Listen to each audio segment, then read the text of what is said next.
Bonsoir à tous. Euh, pour ceux qui ne me connaissent pas, je suis Brigitte Curvinkiel, secrétaire générale de la synagogue du quartier latin de la rue Vauquelin. Donc, le président de la communauté, Jacques-Hubert Ganassia, aurait aimé t'accueillir, Shlomo, mais il est pris par une obligation impérieuse de déménagement et il te prie de l'excuser. Il est indisponible ce soir. Ce soir, aujourd'hui, nous sommes le 27 janvier 2021. C'est la date anniversaire de la libération du camp d'Auschwitz par l'armée rouge, le 27 janvier 1945. Alors, à la synagogue du quartier latin, nous avons l'habitude de commémorer cet événement par un grand kiddush, le Shabbat Béchala, puisqu'il se trouve que le 27 janvier 1945 tombait un Shabbat, le Shabbat Béchala. Compte tenu des circonstances, nous avons mis en place des événements Zoom pour commémorer cet anniversaire. Alors Béchala, vous le savez, c'est un événement miraculeux, c'est la traversée de la mer Rouge qui met fin à l'esclavage des Hébreux en Égypte.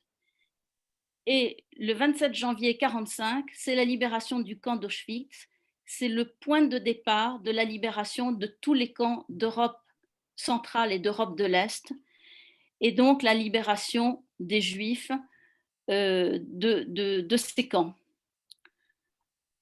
À la synagogue du quartier latin, c'est Raphaël Fagelson, qui est un fidèle de notre communauté, qui a joué un rôle fondamental dans cette libération du camp. Il est parvenu avec quelques camarades à s'échapper du camp et il a rencontré des soldats russes à l'extérieur du camp et il a convaincu le commandant de l'armée rouge de modifier son ordre de route et de prendre possession du camp, de prendre plutôt le chemin du camp, et c'est ainsi que le camp a été libéré. Mais ça, c'est une autre histoire, et c'est Raphaël Feigelson qui nous racontera son témoignage dimanche prochain. Ce soir, nous avons l'immense honneur et le grand plaisir d'accueillir Shlomo Balsam. Alors, Shlomo, depuis que tu es tout jeune, tu as cherché à comprendre ce qui s'est passé durant la Shoah. Une très grande partie de ta famille est morte dans les camps, et toi, tu m'as dit que tu avais entrepris de refaire le parcours, je te cite, pas à pas. Tu es intervenant à Yad Vashem, tu guides toutes sortes de publics, des soldats israéliens, des scolaires, mais aussi des VIP. Et parmi ces VIP, des ministres ou des VIP français, comme le président du Sénat, Gérard Larcher, le ministre de l'économie, Bruno Le Maire, la maire de Paris, Anne Hidalgo, et à chaque fois, le protocole te dit, Monsieur Balsam, une demi-heure, et de fil en aiguille, de question en question, tes clients, entre guillemets, te mobilisent 1 heure, voire 2 heures, voire 2 heures et demie et plus, tellement les visites sont passionnantes. Alors ce soir, tu vas nous parler du camp d'Auschwitz, de son histoire, sa structure, son organisation, sa complexité, le tout très documenté. Vous voyez des planches à l'écran, il y aura beaucoup de schémas et de photos. Ton exposé va durer environ 1 heure et Raphaël Abécassis, qui s'occupe de la technique, va passer les planches. Je le remercie infiniment et nous avons pris l'option de fermer les micros, mais vous avez la possibilité de poser des questions par chat et je me ferai l'interprète, si vous le voulez bien, au fur et à mesure pour interrompre Shlomo en tant que besoin pour lui poser les questions que vous formulez à travers le chat. Alors Shlomo, on a hâte de t'écouter et de découvrir ce pan de l'histoire que tu vas nous exposer sur le camp d'Auschwitz. Merci.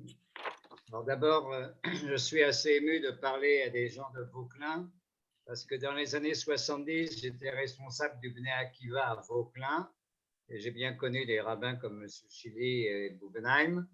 Donc, ça me fait un peu revenir en arrière, où j'ai un peu travaillé rue Vauclin avec les mouvements de jeunesse. Alors, comment j'ai commencé à m'occuper de la Pologne? Effectivement, je voulais savoir qu'est-ce qui s'est passé avec ma famille. Et je suis arrivé en Pologne à la fin des années communistes, 88-89. Et j'étais là-bas en tant que représentant de l'agence juive pour tous les ex-pays de l'Est. Comme je m'étais promené dans l'Union soviétique par l'organisation native qui maintenait le contact avec les dissidents juifs soviétiques, j'avais une certaine expérience du monde communiste. Et quand le communisme s'est effondré, on m'a demandé à l'agence juive d'être un des patrons du renouveau éducatif juif, notamment en Pologne. Donc j'arrive à Cracovie, et quand j'arrive à Cracovie, m'attend un taxi qui a été commandé par l'agence juive. Je veux monter dans le taxi, je suis presque tombé dans les pommes.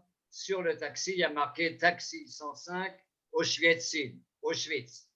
Le chauffeur du taxi, il est de la petite ville qui est à côté de Cracovie, Auschwitzin, là où va être créé le camp d'Auschwitz. Alors j'étais complètement surpris et j'ai dit bon, bah, alors il me dit tu veux qu'on aille à visiter Auschwitz?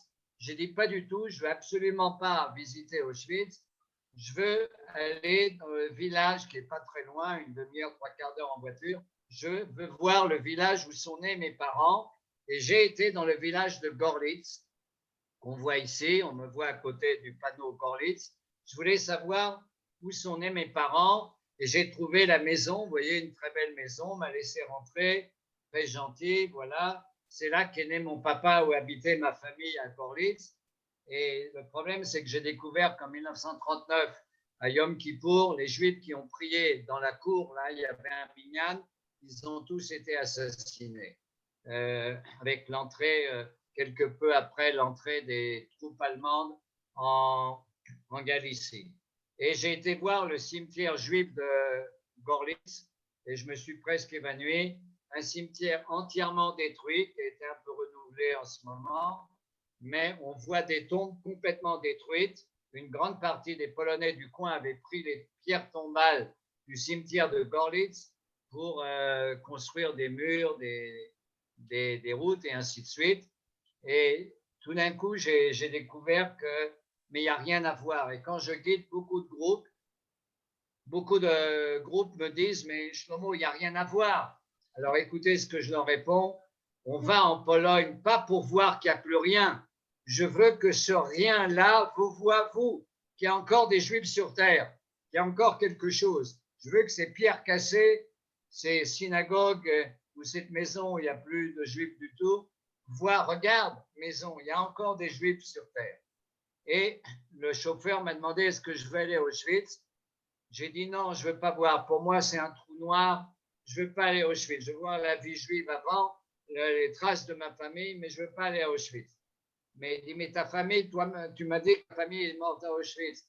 Alors j'ai finalement accepté et on est parti à Auschwitz.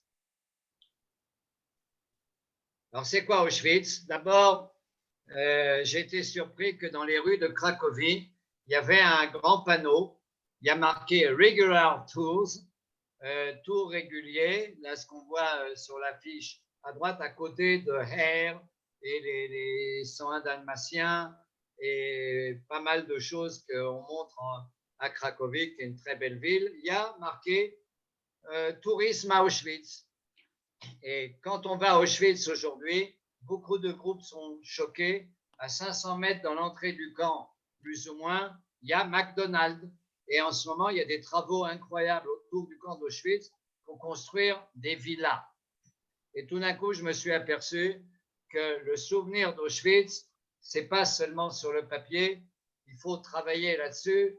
Il y a un grand combat entre la mairie de Auschwitzin, la petite ville de Auschwitzin, qui est collée au camp de Auschwitz, c'est pour ça que ça s'appelle Auschwitz, et on y travaille là-bas, et autour du camp, il y a de plus en plus de belles villas et il y a une bagarre entre quel est le territoire du musée d'Auschwitz, du camp d'Auschwitz, et quel est le territoire que les gens veulent reconstruire. Je comprends bien le besoin de reconstruire et la vie continue, mais quelles sont les limites? Et là, j'ai été choqué. J'ai dit, il faut que j'amène des groupes à Auschwitz. Il faut qu'amener le plus possible de gens visiter Auschwitz. À côté d'Auschwitz, il y a la petite ville de Auschwitzin.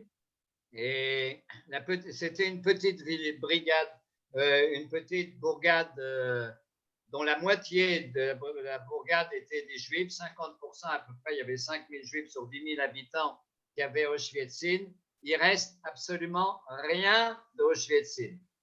La petite ville juive qui est juste à 1 kilomètre de l'entrée du camp, même pas, il reste plus rien, plus rien. Il y a la synagogue qu'on voit en haut à côté du puits pas été détruite. La synagogue intérieure, l'intérieur a été entièrement détruit, mais ils ont gardé le bâtiment comme entrepôt et c'est redevenu une synagogue il n'y a pas longtemps. Et beaucoup de groupes, dont le groupe de Eliana, on a été là-bas, on a chanté, on a dansé, et tout d'un coup, chanter et danser à 1 kilomètre d'Auschwitz, dans l'ancienne synagogue de Auschwitzin, où il n'y a plus personne, il n'y a plus un juif à Auschwitzin, c'était extrêmement, extrêmement émouvant. Un des buts de nos voyages, c'est également de redonner un peu de vie à des choses qui ont entièrement disparu si on n'était pas là. Alors, c'est quoi ce camp d'Auschwitz? D'abord, c'est devenu un symbole, évidemment. Quand on arrive à Auschwitz, ça c'est l'entrée du camp numéro 2 de Birkenau, mais il y a beaucoup de choses à dire sur le narratif. Par exemple, là à gauche, il y a une photo que j'ai prise au Kotel. J'étais un des premiers Israéliens habités en vieille ville de Jérusalem après la guerre des 6 jours, et j'ai photographié un rescapé d'Auschwitz, puisqu'il a un numéro sur le bras. Le numéro sur le bras, c'est uniquement à Auschwitz. Et on le voit qu'il met les tefilines, il prie à côté du Kotel. Et pour moi, c'est devenu un symbole. Mais c'est quoi Auschwitz? C'est quoi? Un symbole, un nom. Et c'est ça que j'ai juré que j'amènerais des groupes pour découvrir qu'est-ce qui se cache derrière cette photo célèbre ou cette symbolique que représente Auschwitz dans la réalité. Et maintenant, on va faire un historique du camp d'Auschwitz. Dans le bouquin de Laurence Ries, qui est sur le camp d'Auschwitz, il y a un film qui a été tourné grâce à ce livre de Laurence Ries, de l'historien Laurence Ries. Il y a un témoignage de Wanda Sheinok et Edgar Plotinski qui ne sont pas juifs, c'est des Polonais. Et voilà comment ils décrivent Auschwitz. Une image ne me quitte pas. Un défilé de voitures d'enfants vides, confisquées aux Juifs et emmenés en rang de 5 du camp d'Auschwitz à la gare d'Auschwitz. La récupération de tout ce qu'il y avait des familles qui étaient venues avec des voitures d'enfants et ils ont tout récupéré, tout était absolument récupéré. C'est une des images qui nous sont données par des témoins. Qu'est-ce que c'est que Auschwitz? Rudolf Hess, qui va être le patron de Auschwitz la majorité du temps, à part quelques mois, il va être le patron de Auschwitz. Il arrive à Auschwitz en avril 1940. Pourquoi faire? Rien. Il doit créer une prison pour des prisonniers polonais. Polonais, pas juifs. On doit construire. Alors, on va construire ça. D'abord, évidemment, il récupère une villa qui est collée au camp. La villa du Rudolf Hess existe encore. Et là-bas, il a élevé 5 enfants. Il a amené sa femme, pas tout le temps, mais une partie quand il était le commandant d'Auschwitz, il a amené sa femme, il a élevé ses enfants. On va voir exactement plus tard où était la villa de Rudolf Hess. Il arrive en avril 40 et il récupère ce qu'on appelle le camp mère. Alors, je m'excuse de dire le mot mère à côté du mot camp, et c'est comme ça qu'il est traduit en français dans beaucoup de livres d'histoire, Stammlager, le camp mère. Il commence en juin 1940 et on met dans ce camp-là. Alors, c'est quoi ce camp? C'est une vieille caserne militaire polonaise de 1918. Après l'indépendance de la Pologne, après la Première Guerre mondiale, avant c'est l'Autriche-Hongrie, quand la Pologne est indépendante, ils ont une armée, il faut construire des casernes. Ce que Rudolf Hess récupère, c'est une caserne polonaise à moitié détruite. Et ça va devenir le camp mère, le premier camp numéro 1 d'Auschwitz. Et 728 premiers prisonniers sont amenés de la ville de Tarnów, qui n'est pas tellement loin, à 1 heure de route, à peu près 1 heure et demie. Et sur le camp va être mis le fameux slogan Arbeit macht frei, qui est pris en fait, c'est un des slogans d'une des firmes qui va travailler là-bas, IG Farben, qui va utiliser une partie du camp. On va expliquer comment. Les 728 premiers prisonniers de Tarnów, il y a quelques juifs, mais ce sont des Polonais, ils sont arrêtés en tant que Polonais et ils sont mis dans le camp numéro 1. Et petit à petit, le camp va se remplir jusqu'à à peu près entre 20 000 et 30 000 personnes, mais au début, c'est uniquement des Polonais, ce n'est pas encore une histoire juive.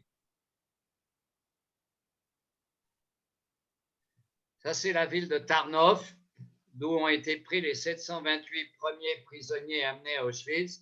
Aujourd'hui, à Tarnów, il y a une stèle qui dit que de là sont partis les premiers prisonniers d'Auschwitz. Et pas loin de cette place-là, de cette stèle, il y a les ruines de la grande synagogue de Tarnów qui était énorme, immense. Il ne reste plus que la Bima, là où on lisait la Torah. C'est tout ce qui reste. Et j'amène beaucoup de groupes pour prier là-bas. Il ne reste plus la synagogue, mais on va prier là-bas, on va chanter là-bas. On va redonner encore un peu de vie dans la ville de Tarnów où ont été arrêtées les premières personnes emmenées à Auschwitz. En mars 1941, IG Farben demande à Himmler, c'est une des plus grandes firmes, ACFA, je vous ai dit aujourd'hui, demande à Himmler de créer une zone industrielle autour de Auschwitz, que le centre Auschwitz devienne un grand centre industriel. Pourquoi? Parce que toute la région est une région industrielle. Il y a des mines de charbon, il y a même des puits de pétrole.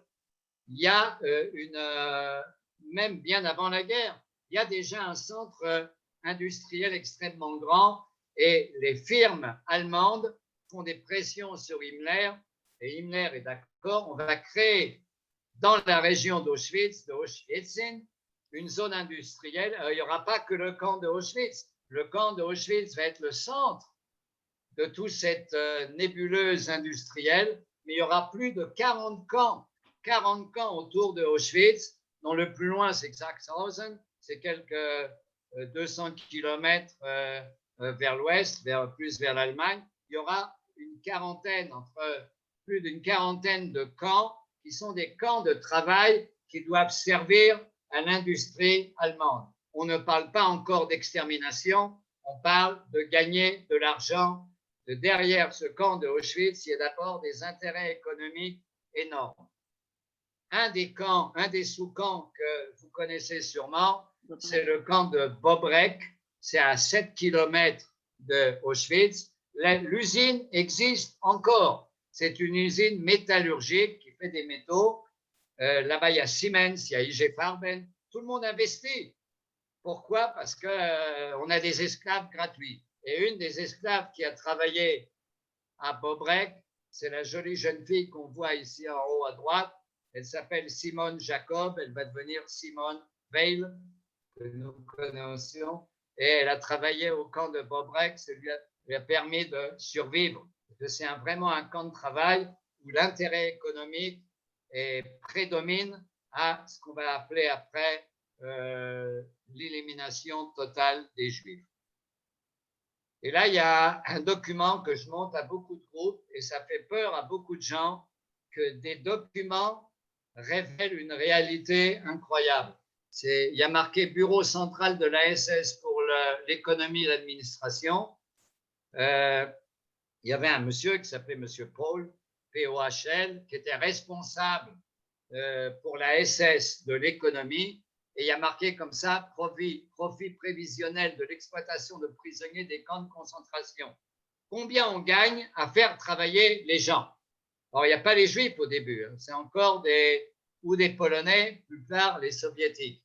Gain moyen journalier d'allocation d'un prisonnier pour le travail, 6 Reichsmark, mettons 6 €. Pourquoi? Qui paye? IG Farben, Lufthansa, Siemens, Volkswagen, Mercedes. Tout le monde fait la queue chez Himmler, donne-nous des prisonniers. Combien ça coûte par jour? 6 €, 6 Reichsmark, mettons. Ah non, il faut enlever la nourriture, 0,60 Reichsmark. Il faut enlever les vêtements, 0,10 Reichsmark. Il faut leur donner des vêtements et il faut leur donner un peu à manger.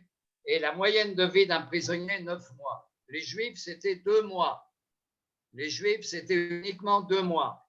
Les prisonniers soviétiques ou les prisonniers non juifs, la moyenne de vie est 9 mois. Donc, combien on gagne? 270 jours par 5,30, on gagne 1431 Reichsmark par prisonnier qu'on fait travailler après il meurt.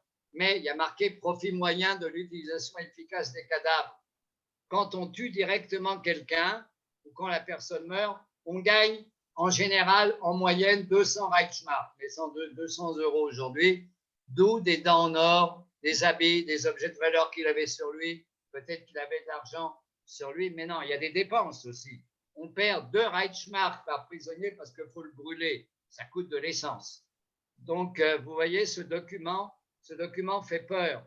Tout d'un coup, il montre que derrière l'horreur de ce qu'on appelle la Shoah, il y a des intérêts, il y a des gens normaux, entre guillemets, il y a des intérêts économiques en jeu et on découvre de plus en plus des documents tels que celui-là aujourd'hui. Birkenau, le camp numéro 2, Auschwitz numéro 2, on commence à le construire en juin 1941. Pourquoi en juin 1941? Ce n'est pas les Juifs encore. En juin 1941, c'est l'opération Barbarossa, c'est-à-dire l'invasion de l'Union soviétique par l'armée allemande. On a la rupture du pacte Staline-Hitler, Ribbentrop-Molotov. Alors, il faut ouvrir un deuxième camp. Alors, à 4 km de Auschwitz numéro 1, de ce qu'on a appelé le camp numéro 1, le camp mère, on ouvre le camp de Birkenau, qui va devenir plus tard le camp également d'extermination le plus grand. Et c'est ouvert seulement en juin 1941. Pourquoi? Parce qu'il y a trop de prisonniers soviétiques. On ne sait pas où les mettre. Alors, c'est créé comme étant un nouveau camp pour mettre là-bas les soviétiques. Mais bien sûr, la majorité d'entre eux travailleront dans les usines tout autour du camp d'Auschwitz. Business is business. Il faut bien gagner des sous. Et le camp d'Auschwitz va devenir vraiment un centre industriel immense.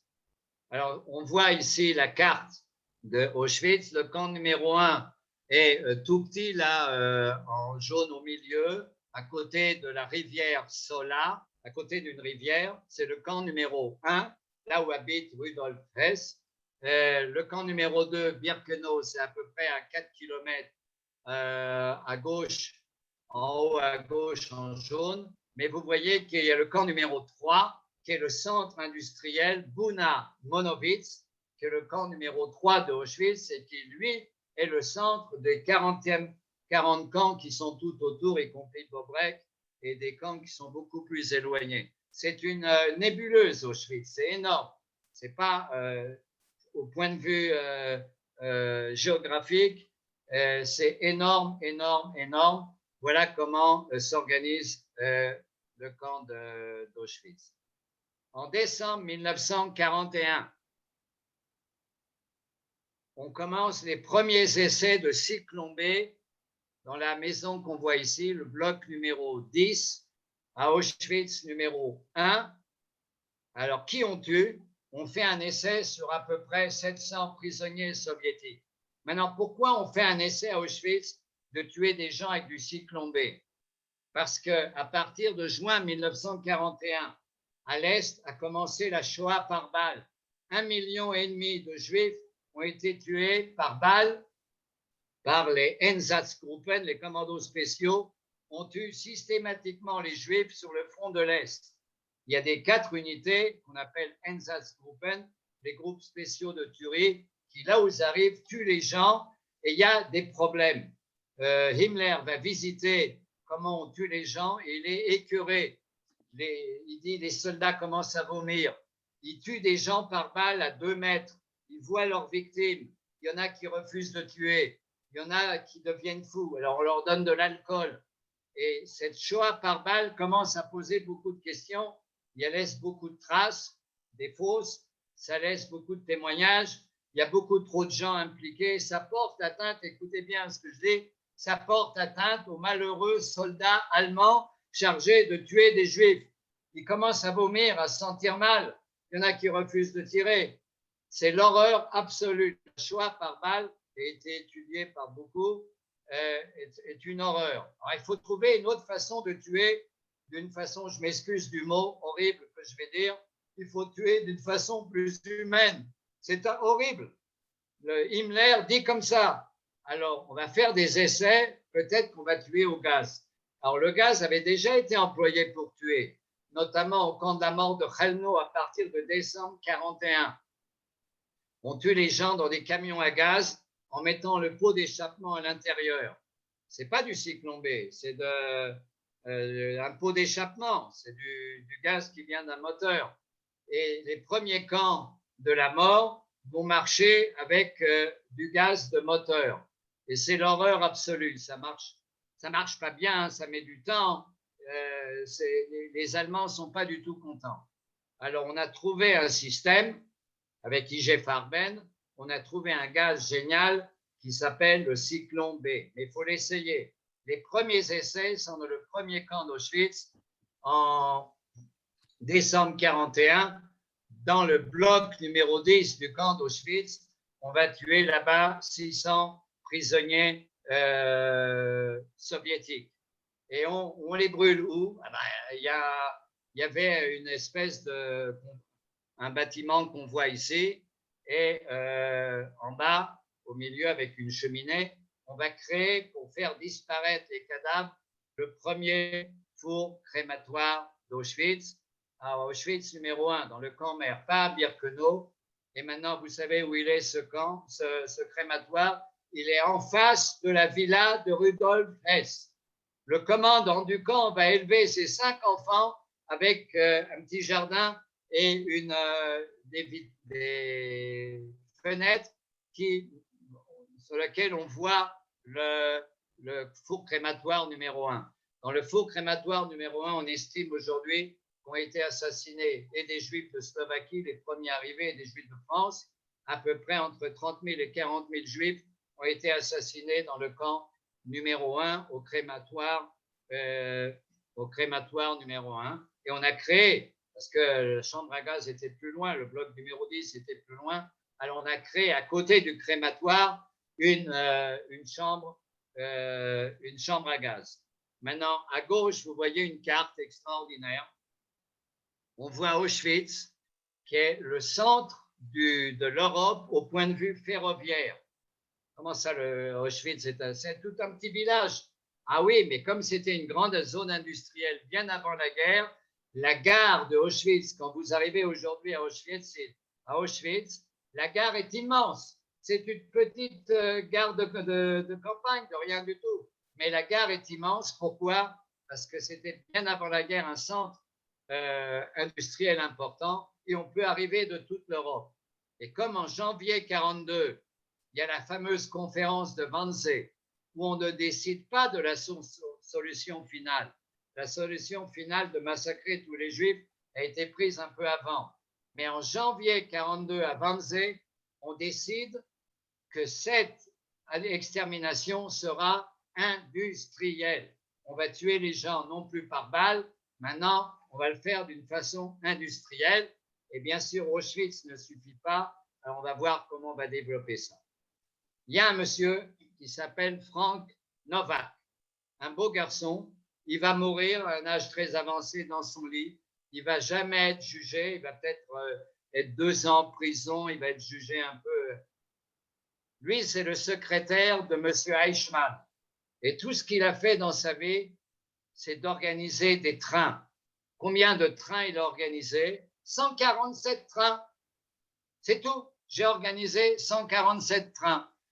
200 trains du Reich, 87 trains de Hollande, 76 trains de France, 63 de Slovaquie, 27 de Belgique, 23 de Grèce, 11 d'Italie, 7 de Bulgarie, 6 de Croatie. En tout, il a organisé 707 transports. 700, près 147, c'était de Hongrie. Okay? Mais qu'est-ce que ça représente? Ça représente à peu près 3,5 millions de personnes. Et c'était lui le responsable. Il est mort dans son lit. Il a été jugé, mais très rapidement ensuite. Il est resté en prison même pas 2 ans. Et il est mort dans son lit. Moi, ce que j'ai fait, j'ai rien fait. J'ai pas tué. J'ai organisé des transports. Et à partir de Wannsee, les trains vont marcher non-stop, non-stop, non-stop. Et Auschwitz va être une des plus grandes destinations. Alors, regardez les comparaisons. Auschwitz, c'est le camp le plus grand. Il y a à peu près 4 km². Et là-bas vont mourir 1 100 000 juifs à Auschwitz. C'est le camp qui a duré le plus longtemps, de 1940 à 1945. Ensuite, il y a le camp de Majdanek, vont mourir, je m'excuse du mot, que 80 000 juifs vont mourir à Majdanek, mais c'était un énorme camp parce que c'était également un camp de travail. Majdanek va durer également 4 ans, de 40 à 44. C'est un des premiers camps qui va être libéré. Un des camps les plus terribles, c'est le camp de Chelno, où vont mourir à peu près 300 000 juifs par des camions à gaz. Les fameux camions à gaz, bon, ils n'étaient pas tellement contents, ça ne marchait pas. Le camp d'après, c'est Belzec, qui va durer même pas 1 an, quelques mois, de mars à décembre 42. On va tuer là-bas 600 000 juifs à Belzec, notamment de Pologne. À Sobibor vont mourir 250 000 juifs. Sobibor va marcher également moins d'1 an. Non, un peu plus, de mai 42 à octobre 43, et le dernier camp, Treblinka, qui va lui marcher à peu près 1 an, vont mourir 900 000 juifs. Donc le camp le plus grand où vont mourir le plus de juifs avant Treblinka, c'est Auschwitz. Alors comment ça s'est passé? À Auschwitz, il va y avoir 7 chambres à gaz. La première chambre à gaz, on l'a vu, c'est dans le camp numéro 1, mais à Birkenau, on va mettre en place à peu près 6 chambres à gaz. Il y a 2 premières chambres à gaz qu'on va appeler la Maison Blanche et la Maison Rouge. Ils sont dans le nord là-bas. Là, le bunker numéro 1, chambre à gaz provisoire, et le bunker numéro 2. Alors là-bas, on tue par le gaz, mais on brûle à l'extérieur. Il n'y a pas de crématoire. Et ce n'est qu'en 1943 qu'on va construire 4 énormes crématoires à Birkenau, le crématoire numéro 2, 3, 4 et 5, puisque le numéro 1 était à Auschwitz numéro 1. Et il y aura 7 chambres à gaz dans le camp de Birkenau, qui sert également de camp de prisonniers pour ceux qui vont travailler, mais c'est à Birkenau où il va y avoir le plus de gens tués, et la majorité de nos familles ont été assassinées à Birkenau.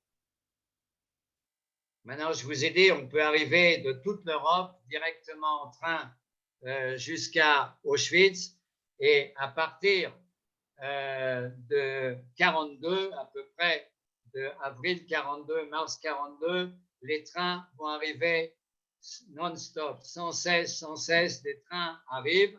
On peut tuer d'un coup à Auschwitz à peu près 20 000 personnes. De Pologne, les trains, c'est 6 000 personnes.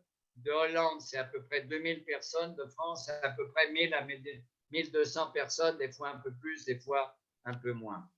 Et là, il y a un document incroyable qui est cité également par Léon Poliakov, Office central de la SS pour l'économie et l'administration, Berlin, le 13 mai 1943, secret, concerne récupération des biens volés et recelés par les Juifs.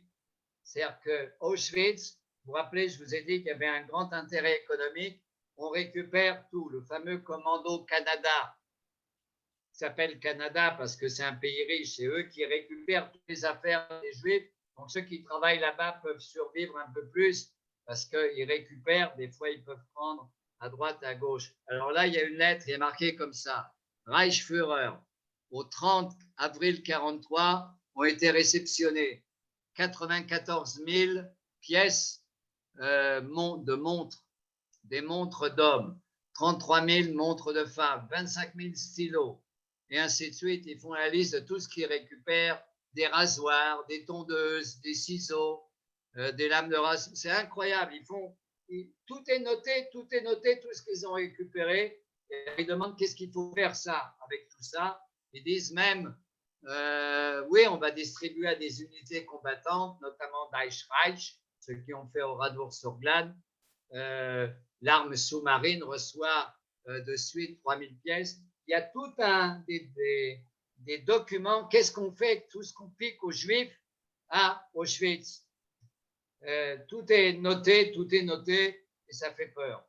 Que derrière cette horreur, il y a quelque chose de froid, une récupération extrêmement précise, et ils demandent qu'est-ce qu'on doit faire avec. Il y a même, on a trouvé des collections de timbres très riches, des gens gardaient avec eux ce qu'ils pensaient avoir une certaine valeur, et tout est récupéré. Et dans le bouquin de Léon Poliakov, il y a sur Auschwitz, il y a tous ces documents-là. Ça fait très, très, très peur.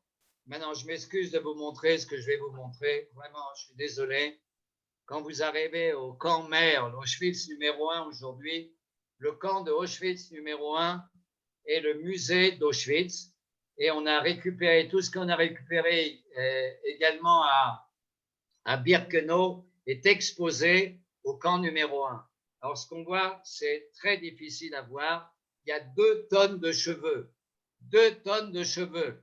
Maintenant, je guide en Pologne depuis plus de 30 ans. Quand moi, j'ai vu les premières fois les cheveux continuent à vivre. Ils étaient blonds, ils étaient bruns. Maintenant, ils sont blancs. Les cheveux continuent à vivre et à vieillir. Et il y a eu des problèmes de halakha, il faut les enterrer. Mais beaucoup de rabbins disent non, il faut que le monde voit ça. Donc on laisse, et il y a des milliers de chaussures. Et je m'excuse d'ailleurs ce que je vais dire.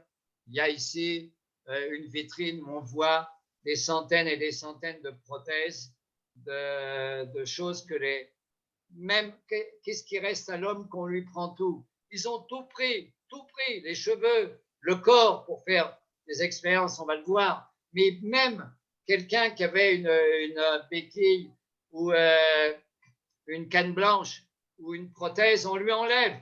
Tout est récupéré pour être envoyé en Allemagne, pour être vendu ou distribué à des soldats blessés. On récupère des milliers de valises. Tout est récupéré et exposé au camp numéro 1 de Auschwitz.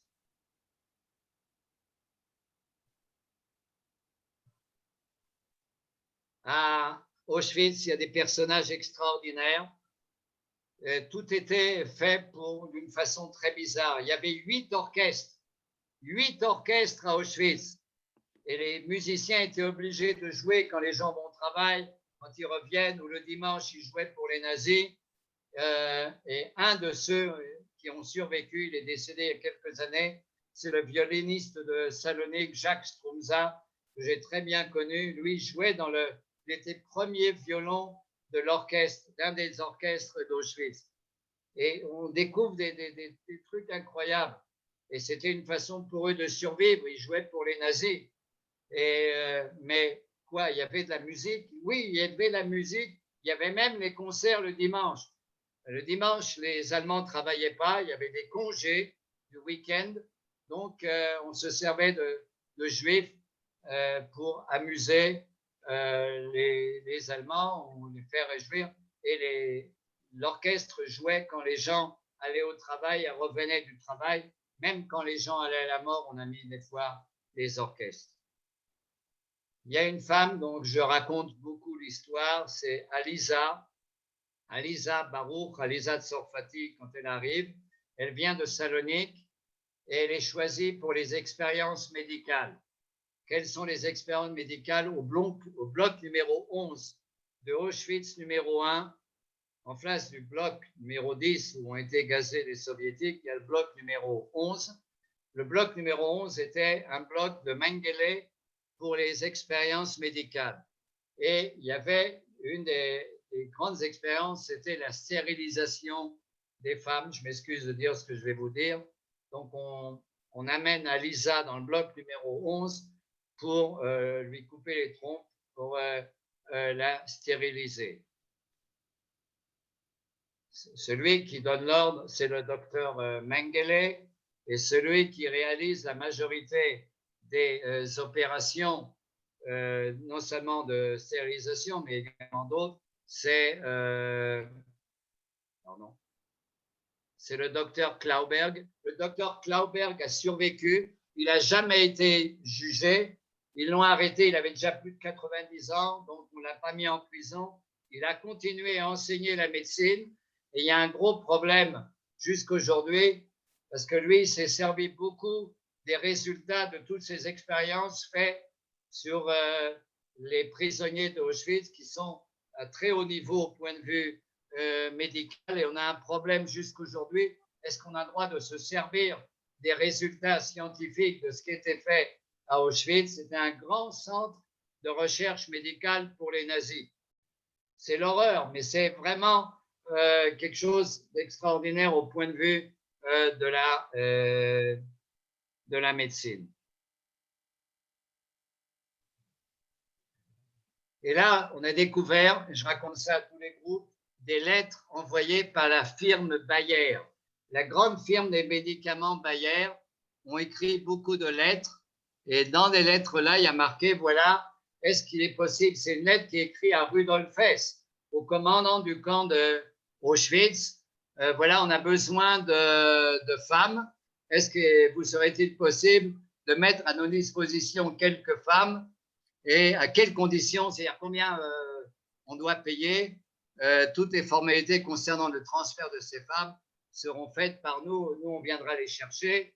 Alors, la réponse, c'est qu'une femme, les Allemands voulaient, le Reichsführer voulait 200 marks. Rudolf Hess voulait 200 marks, 200 € par femme. Et la firme était prête à payer à 170. Et il y a eu toute une discussion, il y a eu un échange de lettres. Combien coûte une femme pour les expériences pour la firme Bayer qui existe toujours? La firme Bayer existe toujours pour l'aspirine et d'autres choses. Et on a tout cet échange de lettres. Donc encore derrière ce qu'on voit, il y a une réalité encore plus horrible. Maintenant, Aliza a été pris pour qu'on lui enlève les trompes, mais seulement il y avait un médecin juif qui était obligé de faire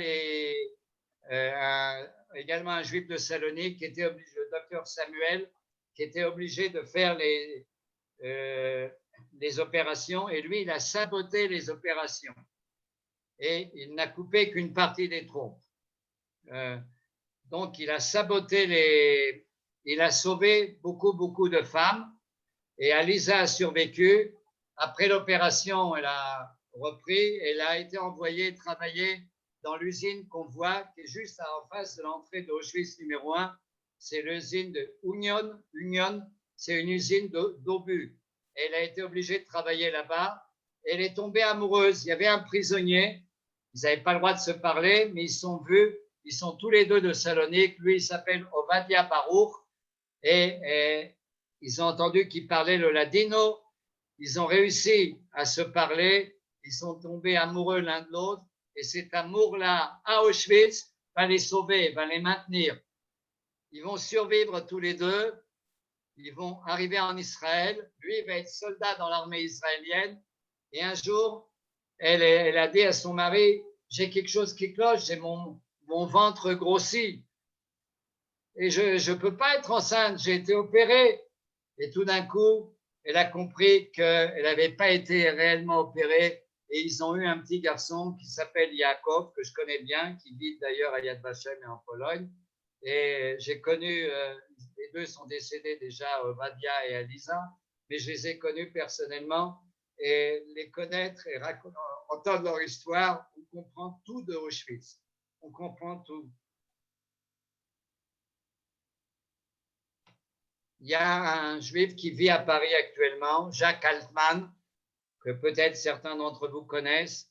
Lui, il a été déporté de France à Auschwitz. Il a été pris au commando Canada, le fameux commando qui attend les gens sur le quai quand il y a la sélection.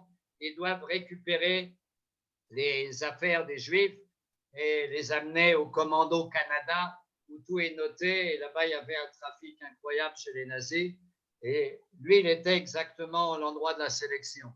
Jacques Altman, qui a accompagné beaucoup de groupes avec moi en Pologne, raconte qu'un jour, il a vu arriver une jeune maman d'une vingtaine d'années avec un petit garçon de 2 ans. Il a pris le petit garçon de 2 ans des bras de la maman et il a mis en deux secondes, il a mis le bébé dans les bras d'une vieille personne qui était juste derrière cette jeune femme. La jeune femme a survécu. La personne âgée, le bébé ont été envoyés directement à la mort. Et en fait, il a fait ça pour la sauver parce que comme elle était jeune, elle avait une chance d'être choisie pour le travail.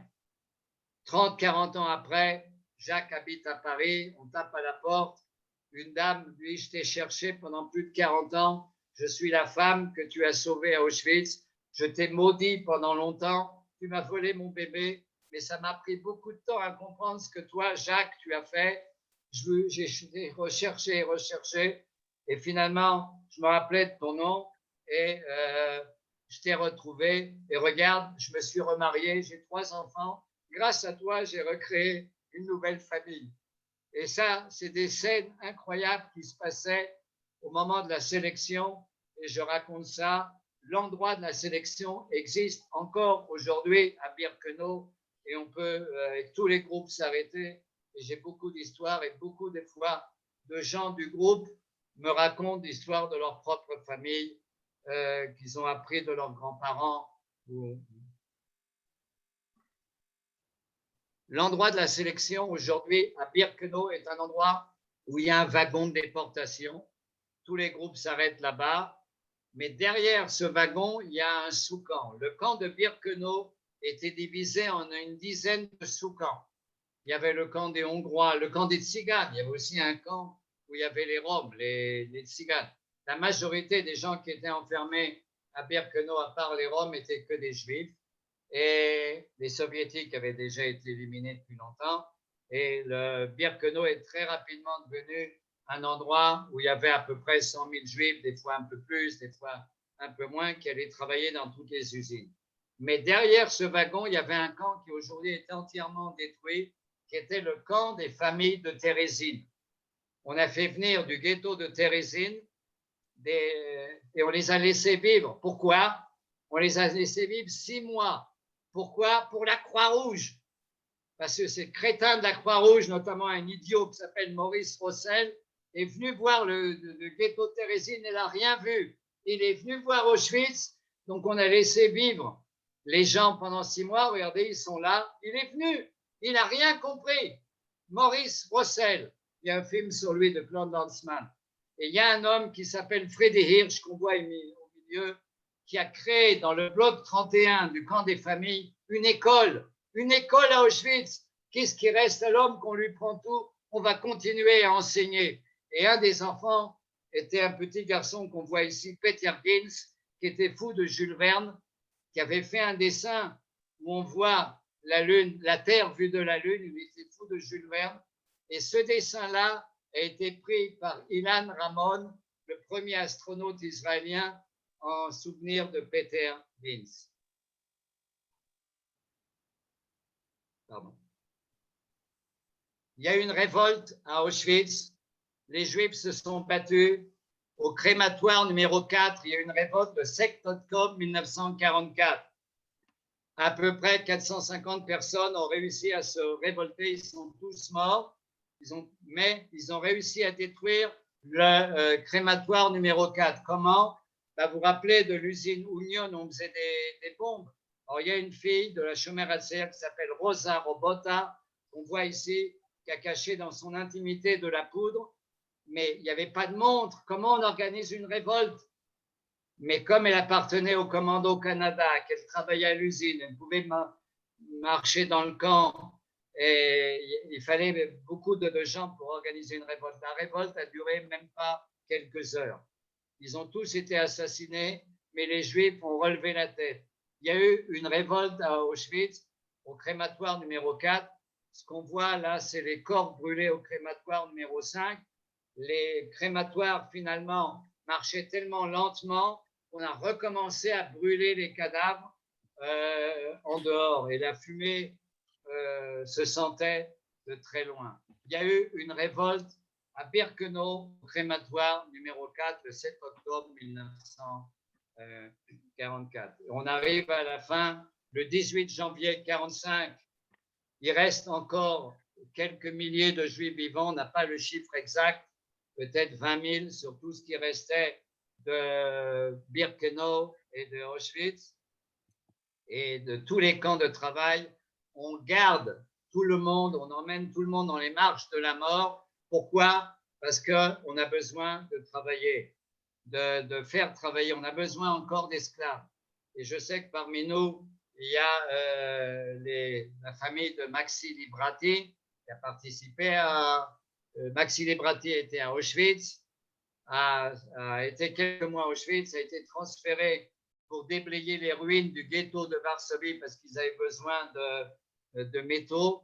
Et de là-bas, il a été emmené, parti par train, parti par pied, dans les camps en Allemagne, notamment à Dachau, Buchenwald et d'autres camps où les marches de la mort, la majorité des gens sont morts dans les marches de la mort. Beaucoup, à peu près 80% des gens qui ont fait la marche de la mort sont morts pendant ces marches. Ils ont marché des centaines et des centaines de kilomètres. Des fois, on les mettait dans des camions ou bien dans des wagons ouverts à moins 20 degrés. L'hiver en 1945 est terrible. Donc, Auschwitz continue après Auschwitz. Et finalement, c'est la libération le 27 janvier 1945. Et c'est une libération très triste. Beaucoup de gens vont dire c'était le jour le plus triste de ma vie. Et c'est la libération. Pourquoi? Parce que les gens découvrent l'ampleur petit à petit de ce qui s'est passé. Jusqu'aujourd'hui, il y a des gens qui recherchent qu'est-ce qui s'est passé avec mon grand-père, mon arrière-grand-père, et ainsi de suite. Jusqu'aujourd'hui, il y a des gens, la libération, on est libre, mais pour aller où? Pour faire quoi? Où on va? Il y en a qui reviennent en Pologne, il y a des pogroms en 45, 46, il y a des pogroms à Kielce. Il y a des gens qui ont perdu leur maison, même en France. Chez qui revenait, ceux qui connaissent, à l'hôtel Lutetia à Paris, mon père, qui était résistant, qui a survécu, venait tous les jours à l'hôtel Lutetia pour voir les listes des gens que peut-être sont revenus, peut-être ont survécu, qu'on recevait par les camps de réfugiés en Allemagne, par la Croix-Rouge. Cette libération était une journée très dure. Il y a beaucoup de survivants qui me disent, tu sais, Shlomo, ma guerre à moi, elle a commencé en 1945, parce que j'étais caché par des Juifs parmi les nations. J'étais un petit garçon, j'étais caché en France chez des paysans. C'était des grandes vacances, et tout d'un coup, en 1945, on me dit que papa et maman, ils vont plus jamais revenir et que j'ai plus personne. Ma guerre a commencé en 1945. La libération de 1945 et le 27 janvier, aujourd'hui, est en fait une espèce de leurre. Quelle libération! Rudolf Hess a été jugé par les Polonais et pendu au camp numéro 1. Il va être jugé et pendu, mais je vais vous dire la vérité, la majorité, il y avait 7000 gardes qui ont gardé à Auschwitz pendant toute la période, très peu ont été jugés, peut-être une centaine et encore. Et la majorité ont été pour des peines de 2-3 ans et presque rien. Rudolf Hess, lui, le chef, a été pendu par les Polonais. Un livre terrible à lire, c'est qu'on a découvert dans les ruines des crématoires, les gens qui brûlaient les corps et qui arrachaient les dents en or étaient des juifs. C'était le fameux Sonderkommando. Et ils ont caché dans les ruines, on a découvert ça, les soviétiques ont découvert ça après la guerre, ils ont écrit tout ce qu'ils voient. Ça a été découvert après la guerre, c'est paru en livre de poche, des voix sous la cendre, manuscrit des Sonderkommando. Je l'ai lu une fois, je suis incapable de le lire une deuxième fois. C'est des choses terribles. Ils décrivent tout ce qui se passe dans les chambres à gaz et dans le brûlement des cadavres. Et à un moment, le Sonderkommando a découvert dans la chambre à gaz une jeune fille qui n'était pas morte. Elle était tombée avec le visage, je m'excuse de dire, dans l'urine, et elle n'avait pas été gazée. Elle a survécu, elle avait 16 ans. Et les SS ont vu qu'il y avait quelqu'un qui vivait et le Sonderkommando a dit pitié, pitié, ne la tuez pas, donnez-lui une chance, envoyez-la travailler. Quand il y a par exemple quelque chose qui cloche dans une mise à mort, avec la chaise électrique, elle ne marche pas, la personne est graciée, donnez-lui une chance. Et un officier allemand a sorti un revolver, a tué la jeune fille et dit la phrase suivante, quand tout le monde a crié, mais pourquoi, pourquoi? Kein warum. Ici, il n'y a pas de pourquoi. Il faut tuer, tuer, tuer. Et on voit l'instant de tuer en face de l'intérêt économique. C'est très difficile de décrire le nazisme. Je vous conseille de lire le livre, mais faites attention, il est très, très dur à lire. Quelles sont les victimes juives à Auschwitz? Hongrie, à Auschwitz sont morts 428 000, Pologne 300 000, France 69 000, Hollande 60 000, 55 000 de Juifs de Grèce, de Tchéquie 46 000, Slovaquie 27 000, Belgique 25 000, Allemagne, Autriche 23 000, Yougoslavie 10 000, 7 500 d'Italie et de Norvège 690. Ils ont fait venir un convoi de Norvège. Et pas beaucoup de Juifs en Norvège. Il a passé par la mer, par un bateau et ensuite en train jusqu'à Auschwitz. Et j'aimerais terminer avec cette photo que je montre souvent, un mariage à Paris, à la mairie du 12e. Le garçon, le Khatan, il s'appelle Bernard Zilberman. Il est né en France. Il n'est pas français, il est polonais. Il n'est pas inscrit comme français. Il est volontaire en 1939. Il reçoit la plus haute médaille de l'armée française, la Croix de guerre, au front de 1939. Il est libéré quand la France se rend de ses obligations militaires. Il se marie en 1942 avec une jolie jeune fille qui s'appelle Fortunée Behar. Son papa, à elle, est né en Égypte. Sa maman, Amar, est née au Maroc. Et il se marie avec l'étoile jaune, c'est incroyable. Et ils vont se marier, ils vont être arrêtés, ils ne vont pas être déportés tout de suite. Elle est enceinte, on ne déporte pas de France les femmes enceintes au début. Donc elle va accoucher à l'hôpital Rothschild et on va la ramener à Drancy et ils vont être envoyés ensemble à Auschwitz. Mais pourquoi lui, on ne l'a pas envoyé avant? Il n'est pas enceinte, Bernard. Ah oui, mais il était héros de guerre. Il a eu le privilège d'être envoyé à Auschwitz avec sa femme et sa fille, Claudine, qui avait 10 mois. Ils ont envoyé le couple et leur fille quand Claudine, la petite, avait 10 mois. Derrière cette photo-là, il y a toute l'histoire d'Auschwitz, une naïveté. Qu'est-ce qui se passe? Qu'est-ce qui se passe derrière les coulisses? Et aujourd'hui, on doit raconter pas 6 millions, mais 1 plus 1 plus 1. C'est pas 1 plus 1. C'est mes membres de ma famille. C'est Bernard et Florette et leur fille Claudine. Il faut raconter chaque histoire. Et la visite d'Auschwitz nous permet de voir l'histoire globale de la Shoah et de rentrer dans les histoires personnelles. Alors, la dernière photo, je m'appelle Shlomo. Vous voyez à droite, il y a ma tante Sarah Kornfeld. Elle a été déportée. Là, elle est prise en photo avant d'être arrêtée. Elle a déjà l'étoile. C'est au jardin du Luxembourg. Pourquoi? Parce que son mari, mon tonton, qui a déjà été arrêté à Pithiviers, lui a demandé, tu peux m'envoyer une photo? Il paraît qu'on va travailler en Allemagne. Il va être déporté à Auschwitz. Et sur cette photo-là, ma tata, Sarah Kornfeld, et les 3 enfants, Hélène, la plus grande, elle a 8 ans, Anna, elle a 6 ans à gauche, et le petit garçon avec le petit ballon sur les genoux de sa maman s'appelle Shlomo. Je porte son nom, je vis à sa place. Et à gauche, il y a Florette, la dernière sœur de ma maman, qui est morte à l'âge de 3 ans à Auschwitz. Les 2 photos figurent au musée d'Auschwitz aujourd'hui. Donc, quand je vais à Auschwitz, je m'excuse de dire la phrase que je vais vous dire, je suis un peu à la maison. Je suis un peu à la maison. Il y a des membres de ma famille dans le bloc. Il y a un bloc qui est réservé à la France, qui a été fait par Klarsfeld et le mémorial. Et on voit des photos des gens déportés de France, notamment des enfants, et on voit les photos de ma famille. Arthur Weiss, on va terminer maintenant, encore quelques 2 minutes. Arthur Weiss est déporté de Pithiviers par le convoi numéro 6, mais il n'est pas né à Paris, il est né à Vienne. Il était un grand graphiste, un grand dessinateur.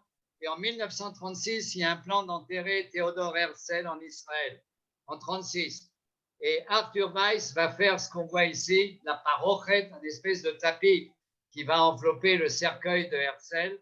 En 1936, Herzl ne va pas être enterré parce qu'il y a la grande révolte arabe en Palestine britannique. Donc, on ne peut pas enterrer Herzl en 1936, il va être enterré seulement en 1949. Mais le tapis est arrivé en Israël dès 1936, évidemment. Mais celui qui a fait le tapis est mort à Auschwitz. Et quand on enterre Herzl en 1949, il y a un cri de quelque part. Celui qui a fait le tapis sur lequel est enterré Herzl, la parochet, le drapeau, c'est un juif qui est mort dans la Shoah. Et il y a une photo incroyable. On voit un soldat dans la guerre d'indépendance d'Israël, mais il a un numéro sur le bras. Alors, comme il y a un numéro, j'ai retrouvé, il était à Auschwitz. Il s'appelle David Zimmergeld, numéro 72 936. Il a été déporté de Malines en Belgique vers Auschwitz en 1942. Il avait 18 ans. Il a survécu. Il a été volontaire pour se battre dans la guerre d'indépendance d'Israël. Et quand je leur ai demandé à ces gens-là, pourquoi vous êtes venus vous battre? Reposez-vous, toute votre famille est décédée. Shlomo, une fois dans ma vie, je peux me tenir debout. Et il y a encore la dernière photo, je crois, Joe Weissblatt, que certains d'entre vous ont peut-être connu, qui est mort il y a quelques années. Joe Weissblatt, il vient du ghetto de Lodz à Auschwitz, il a à peu près 13-14 ans. Il rentre dans la chambre à gaz avec tout un groupe d'enfants du ghetto de Lodz. Il entend des cris, c'est Mengele qui hurle « Qui a fait rentrer des enfants sans mon autorisation? J'ai besoin d'enfants pour mes expériences. Faites sortir les enfants. » Et Joe Weissblatt est sorti de la chambre à gaz. Il a écrit un bouquin qui s'appelle Joe Weissblatt, l'enfant de la chambre à gaz, où il témoigne. Et lui, il s'est battu dans la guerre d'indépendance d'Israël. Il était volontaire dans les volontaires qui sont comment on revient à la vie. Maxi Librati, qui est de ma famille, s'est reconstruit, était un des plus grands donateurs de Yad Vashem. Il s'est reconstruit, il a construit une famille. Il y en a qui sont venus se battre en Israël. Il y en a qui sont devenus des gens extrêmement, des grands donateurs et des gens bien. Il faut se reconstruire et c'est le message que je vous dis. Après Auschwitz et après toutes ces visites-là, tous les gens qui je fais visiter Auschwitz, Shlomo, comment on revient à la vie normale? Alors, on revient à la vie normale, on va se reconstruire, mais on n'oubliera pas. Et c'est le message avec lequel je voudrais terminer. Voilà, merci beaucoup. Je crois que j'ai dépassé de 3-4 minutes mon temps. Bevakasha. Merci infiniment, Shlomo. C'était passionnant. Alors, s'il y a des questions, est-ce qu'on peut les poser par chat? S'il vous plaît, est-ce que vous avez des questions?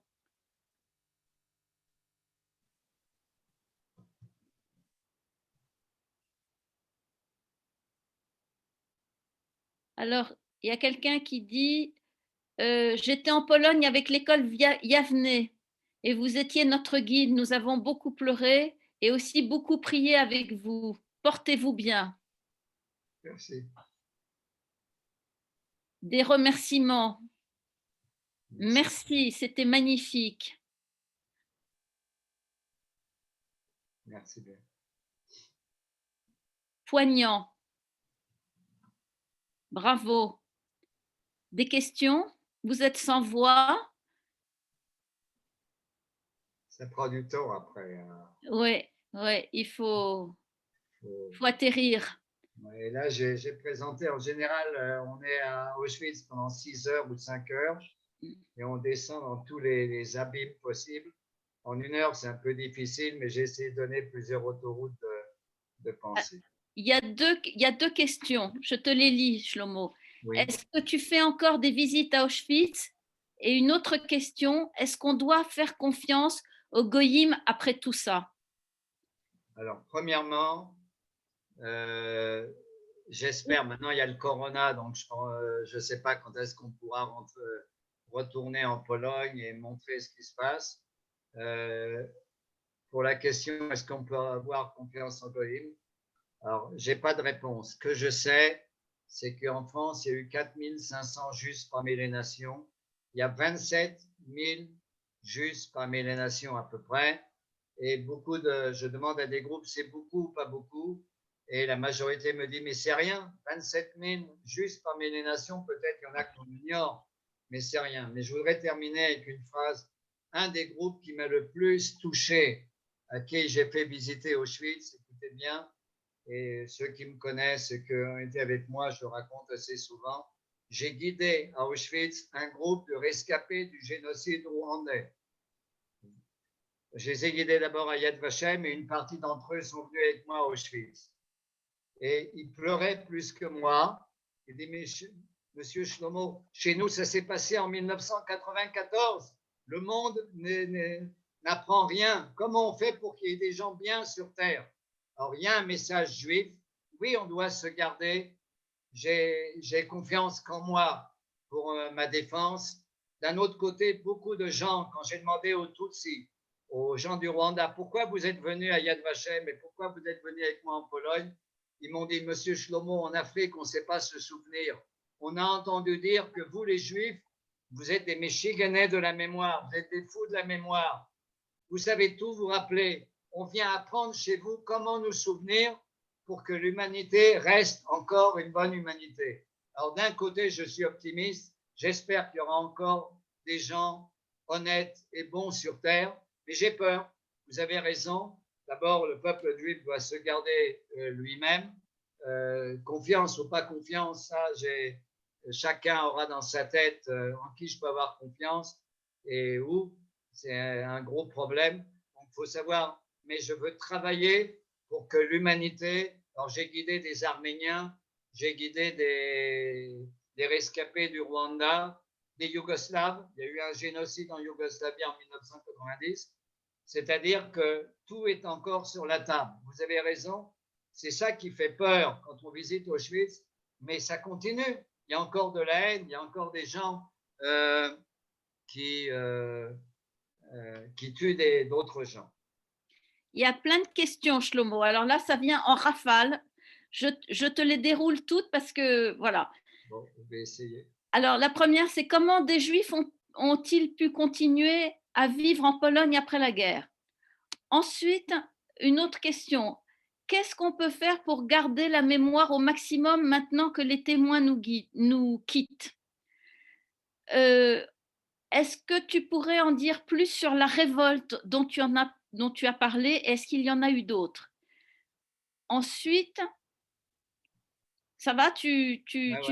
Ouais. Bon. Mon grand-père est mort à Auschwitz. Comment savoir avec certitude qu'il est mort dans la chambre à la descente de train et qu'il n'est pas rentré dans le camp? Merci encore. Mais voilà. Comment des gens ont-ils pu s'échapper et de quelle manière? Alors, je vais commencer par les dernières questions. Tu me rappelleras si j'en ai pris une. Premièrement, il y a eu 25 évasions d'Auschwitz. juives. Toutes ont échoué à part un couple, deux personnes, Verba et Wexler, qui se sont évadés en 1942 d'un des camps de travail. Ils sont arrivés en Slovaquie et quand ils ont commencé à raconter, personne ne les a crus. On les a même pris dans deux chambres séparées pour que chacun écrive ou dise ce qu'il a vu parce que c'était tellement incroyable. Et c'est très très tard qu'on a appris que ce que c'était qu'Auschwitz. Il n'y a eu que 25 évasions juives, tout échoué. Il y a eu quelques Polonais qui se sont évadés, qui ont réussi, mais c'était impossible de s'évader parce que beaucoup étaient dénoncés. Où on n'avait pas où se cacher. À Lublin ou aux environs d'Auschwitz, les Polonais n'avaient pas le droit d'habiter, mais à Lublin, oui, ils étaient à côté de Majdanek, mais ils dénonçaient les Juifs. Donc, c'était quasiment impossible de s'évader aux Juifs. Il y a eu une seule révolte à Auschwitz qui a duré quelques heures. C'était très long à préparer. Il n'y a pas de montre, il n'y a rien en qui on a confiance. Il faut avoir un capot qui soit un copain d'un capot et ainsi de suite pour pouvoir organiser. Donc, la révolte n'avait aucune chance. C'est une révolte plus pour se lever, pour une révolte mentale. Ils ont quand même réussi à détruire le crématoire numéro 4. Il y a eu une seule révolte à Auschwitz. Il y en a eu à Treblinka, il y en a eu une à Sobibor, il y en a eu dans d'autres endroits, bien sûr dans les ghettos, mais à Auschwitz, il y a eu une seule révolte. Quelqu'un a demandé comment je peux retrouver. Alors, vous demanderez à Brigitte mon numéro de téléphone ou mon mail. Je vous dirai comment on fait. Je veux dire, quand quelqu'un arrive à Auschwitz, s'il est envoyé directement à la mort, il n'y a aucun document. S'il est choisi pour la première sélection pour le travail, il y a des documents que je peux retrouver aujourd'hui dans les archives nazies, qui sont aujourd'hui ouverts online. On peut aussi sur Internet, mais c'est un peu compliqué. Donc, si la personne est morte tout de suite, il n'y a aucun document, donc c'est sûr qu'elle a été tuée. Et d'après s'il était déporté de France, dans les bouquins de Klarsfeld, on peut te dire à quelle date est arrivé. Mais on peut retrouver également des documents si la personne a été tuée plus tard, a été sélectionnée d'abord. Ensuite, c'était quoi Qu'est-ce qu'on peut faire pour garder la mémoire au maximum maintenant que les témoins nous quittent? Et puis, comment des Juifs ont-ils pu continuer à vivre en Pologne après la guerre? Alors, pour la question des Juifs en Pologne après la guerre. Ah, et puis, comment savoir attends, je fais un package. Comment savoir où sont passés tous les biens des Juifs volés par les nazis? Bonne question. Pour les biens des Juifs, c'est impossible. On a retrouvé des documents, mais maintenant on va chercher. Par contre, oui, on peut retrouver. Moi, j'ai retrouvé que la maison de mes parents, mes grands-parents, quand ils habitaient à Gorlitz, ils étaient en location. Mais il y a beaucoup de gens que je connais personnellement dont les biens ont été pris et il n'y a aucun moyen de les récupérer. Ils sont revenus après la guerre et ils ont essayé, mais c'est moi, j'habite là, et non, full camp. Et il y a des instances juridiques, mais c'est quasiment impossible de récupérer parce qu'il faut tellement de papiers. Et il y avait l'époque communiste où ils ont annulé l'état d'acte de propriété, donc c'est quasiment impossible de savoir. En France, par exemple, oui, il y a après la loi Jospin, il y a une possibilité de récupérer, mais il faut avoir des tas de papiers, il faut avoir il y a des possibilités, mais la majorité en Pologne, c'est quasiment impossible. Maintenant, pourquoi des Juifs ont vécu en Pologne après la guerre? Il y en a beaucoup qui sont revenus en Pologne et il y a eu des pogroms. Beaucoup voulaient partir, mais petit à petit, où aller? Avec quel argent? Et ce n'était pas évident. Beaucoup ont été en contact avec des sionistes, avec la brigade juive, avec des gens, et voulaient. Mais il y a d'autres qui disaient, mais je ne peux pas partir. Je n'ai pas retrouvé ma mère, je n'ai pas retrouvé ma sœur. Et il n'y a pas beaucoup, mais il y a quelques milliers de juifs qui se retrouvés coincés en Pologne. Ensuite, le rideau de fer est tombé. dès 47-48, le rideau de fer est tombé, on ne peut plus partir. En 56, il y a eu une petite alia. Ils ont permis à certains juifs de quitter la Pologne. Mais la majorité des juifs qui sont restés en Pologne, à part quelques-uns qui se sentaient peut-être polonais, la grande majorité voulait partir, mais c'est plus des questions techniques. Ma famille s'est vraiment enfuie de Pologne. Ils revenaient des camps, ils ont été dans les camps de réfugiés, et quand ils ont vu qu'on proposait que des gens pouvaient partir en Israël, bon, bah, on part. Mais des fois, on laisse derrière soi des gens. J'ai pas retrouvé mon grand-père, j'ai pas retrouvé ma grand-mère, j'ai pas retrouvé ma mère. C'était des décisions très difficiles à vivre. Et le judaïsme polonais a été décimé quasiment à 90%. Donc, il ne restait pas grand monde, peut-être 200 000 juifs. Une grande partie est partie en Palestine par la France et par d'autres moyens, mais de façon illégale. Certains ont trouvé un refuge en France, mais une grande partie était complètement paumée. Ce n'était pas une volonté, je vais rester en Pologne parce que j'adore la Pologne. Il y en a quelques-uns, mais c'était vraiment une minorité. Voilà, je crois que j'ai répondu. Non, qu'est-ce qu'on peut faire pour garder la Ah, mémoire au maximum maintenant que les témoins nous quittent? Alors ça, c'est une question très difficile. Je suis prof, je suis guide, je suis la deuxième génération. J'ai juré que je raconterais. Mes parents n'ont pas tellement raconté. Mes parents ont survécu. Ma mère était soldate dans l'armée britannique. Et ma mère est montée en Palestine britannique en 1936. Papa était dans la résistance. Mais la majorité de ma famille a été assassinée. J'ai écrit des livres, j'ai décidé, il faut raconter, raconter. Donc, le devoir de mémoire, c'est d'abord savoir les faits dans ta famille, dans ta communauté, de ce qui se passe. Ensuite, qu'est-ce que je fais avec ce que j'ai appris? Ben, je vais parler, je vais apprendre comment être guide, je vais parler dans des écoles, je vais m'atteler, maintenant qu'il n'y aura plus de... Moi, je suis de la deuxième génération. Donc, on commence à m'inviter, puisqu'il y a de moins en moins de survivants de la Shoah. Il y a encore les enfants cachés qui étaient des gosses pendant la Shoah, mais il y a de moins en moins de gens qui ont réellement vu les événements. Donc, on doit les apprendre, on doit les faire revivre. Je m'excuse de dire ce mot-là, c'est pour ça que je vais à Auschwitz, pour essayer de comprendre pas à pas qu'est-ce qui est arrivé, de raconter des histoires personnelles. Mais j'ai un truc optimiste à vous dire, que jamais ces dernières années ne sont parus autant de livres sur la Shoah. Il y a vraiment une duplicité incroyable de livres. Pourquoi? Parce que grand-père a jamais raconté, mais il commence à être vieux, alors je l'oblige, je l'interviewe, je lui fais parler, je lui tire les verres du nez, je m'excuse du mot. Donc on a un travail dans chaque famille qui a été touchée par la Shoah de pousser les survivants à écrire, et s'ils ne savent pas écrire, les enregistrer, de les mettre par écrit, qu'il y ait de plus en plus de choses. Donc il y a un travail à faire. Ensuite, il y a le travail d'aller dans des écoles en France, en Israël, évidemment, c'est fait d'une façon automatique.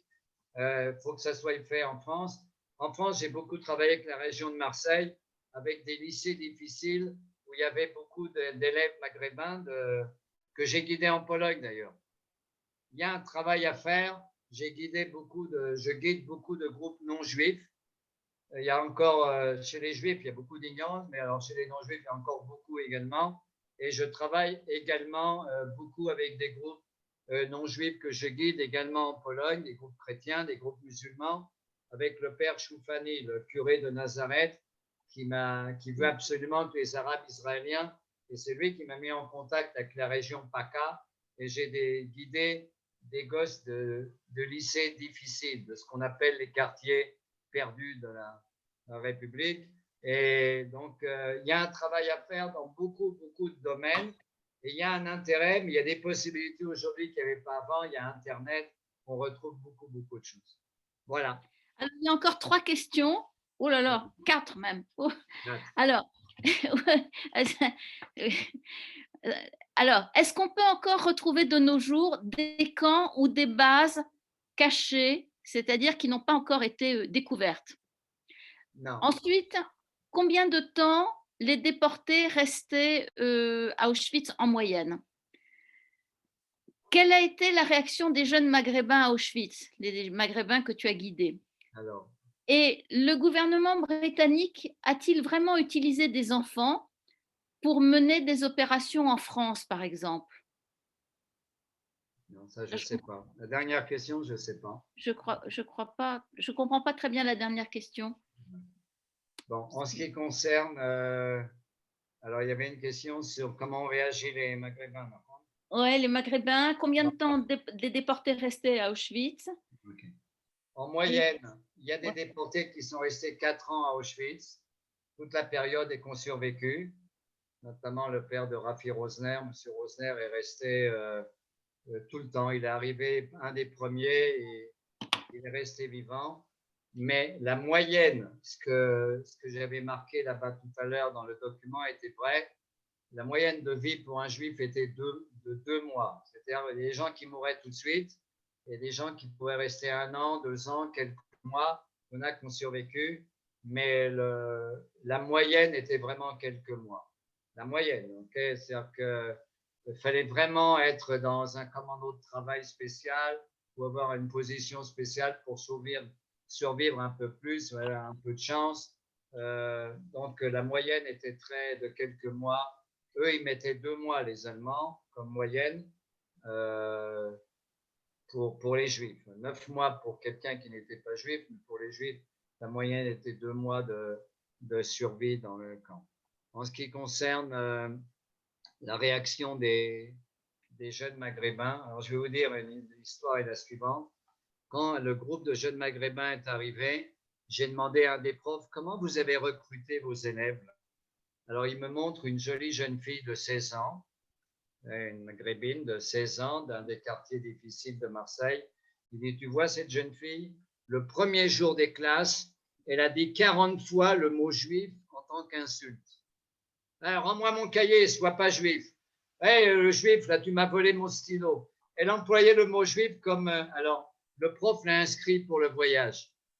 Et moi, j'avais très peur de réactions dans tous les sens. Et il n'y avait pas un mot. Et à la fin de la journée, elle est venue me voir. Elle m'a embrassé là et là. Elle m'a dit, Monsieur Shlomo, je peux vous dire quelque chose. J'ai 16 ans, mais je crois que j'ai déjà dit beaucoup de conneries dans ma vie. Je vous jure, monsieur, que je ne dirai plus jamais de bêtises. Et effectivement, il y a une alliance entre des imams et des rabbins à Marseille. Il y a une société qui s'occupe de faire de l'éducation. Il faut continuer à éduquer. Je suis optimiste. Bon, c'est un peu difficile.